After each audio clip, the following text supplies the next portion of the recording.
The Wichita City Council announces the Transgender Day of Visibility proclamation of 2026 at tonight's meeting. The proclamation comes nearly a year after Mayor Lily Wu offered another council member who voted on the proclamation to read it. That caused controversy among Wichita's LGBTQ+ community.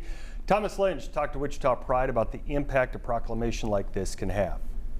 Being able to receive this and have the community be present is really heart-filling. Wichita Pride President Nat Toss Brideup was at the Tuesday City Council meeting for the Transgender Day of Visibility proclamation of 2026. Right now in Kansas, it's really difficult to be a transgender person, more than it ever has in the past. And so I think seeing the community come around, to me, reminds me that Wichita is a wonderful place to call home.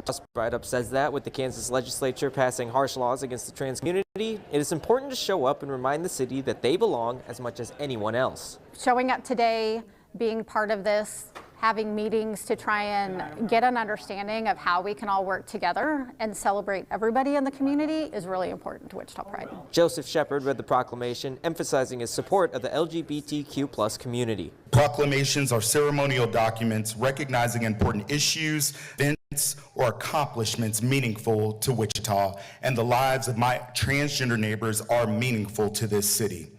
This proclamation celebrates. We want to make sure that we are holding our city council accountable to the community. We are all members of the community, and they should be representing us as much as they're representing everybody else. In Wichita, Thomas Lynch, 12 News. Joseph Shepard being able to read the proclamation is newly allowed this year in the council. Last year, Mayor Lily Wu was found to have violated the city ethics code by not reading the proclamation and not arranging someone else to read it ahead of time.